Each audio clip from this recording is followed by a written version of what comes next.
In an oppressive silence, the city of Jerusalem buzzed, little knowing it was about to witness an event that would shatter all expectations, redefining what was possible. Have you ever wondered what truly happened that day? A day that promised hope, yet hid an unsettling secret beneath the cloak of celebration? A man, unlike all others, was on his way. With an air of mystery and undeniable authority, he sent his disciples on an unusual mission, asking for a donkey colt no one had ever ridden. The simple instruction carried prophetic weight, a premonition of something grand, yet, at the same time, strangely menacing. What did this unusual request reveal about the power he possessed? The crowd, in a frenzy of expectation, spread their cloaks and palm branches, acclaiming him as a king. "Hosanna!" they shouted, and the air vibrated with an almost palpable energy. Behind this euphoria, a shadow loomed, feeling that this triumphal entry was just the prelude to something much deeper and potentially dangerous. He entered the temple, observing everything with a gaze that seemed to penetrate souls. What he saw there, in the depths of the holiest place, left him perplexed, perhaps even furious. That atmosphere, charged with an almost electric tension, hid a revelation that would challenge everything they knew about worship and power. Night fell, and he returned to Bethany, taking with him not only his 12 disciples, but also an unspeakable weight of observations and thoughts. The city slept, unaware of what awaited them at dawn. What was going through the mind of this man who had just been acclaimed as the Messiah, and what would be his next move, as enigmatic as his arrival? Many believed he would bring peace and restoration, but the hidden signs of that day pointed to a dramatic turn, an intervention that would go beyond any human expectation. Curiosity intensified. Why didn't he act immediately? Why did he merely observe? The urgency to understand the true purpose of his visit became palpable. The promise of a kingdom was in the air, but how it would manifest remained a mystery, shrouded in parables and symbolic actions. The scarcity of time to understand his signs was evident. Hours passed, and the seed of an imminent transformation had been sown.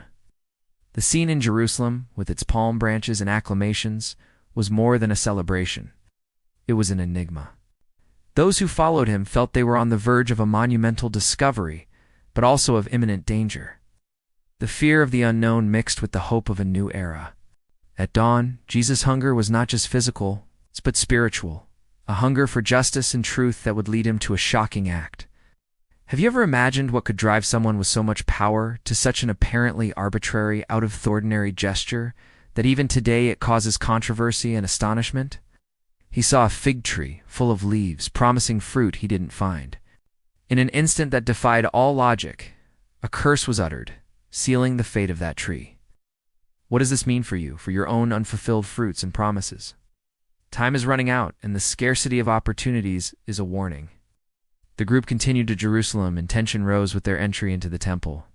The scene that unfolded there was one of chaos and profanation, a market of exchanges and greed that offended the sanctity of the place.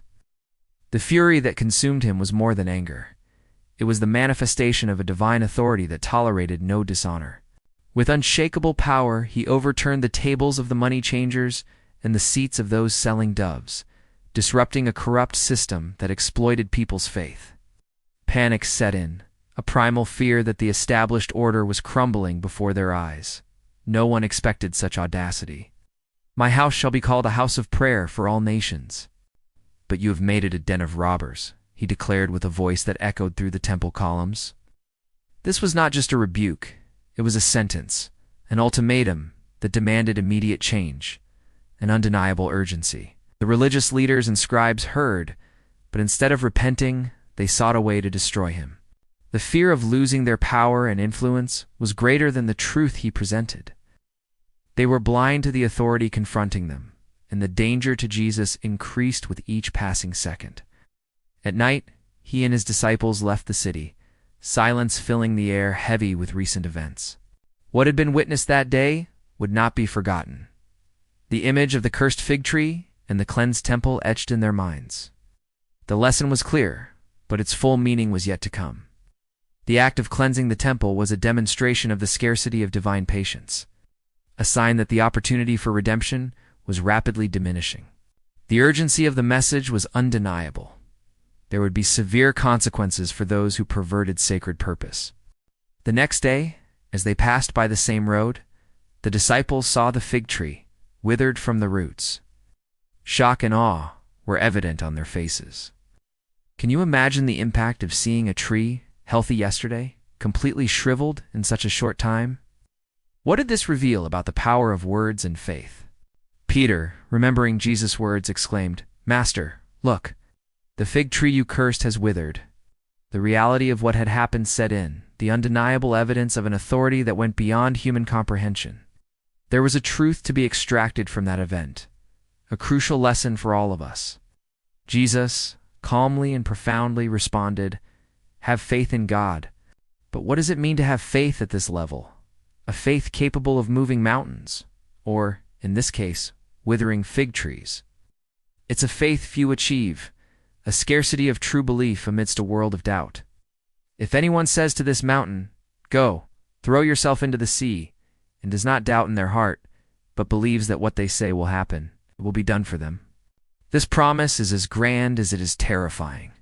It confronts us with the fear of our own unbelief and the urgency to strengthen our faith. The connection between the fig tree and faith became clear. Just as the fruitless fig tree was cursed, faith, without action, without genuine belief, also cannot produce results.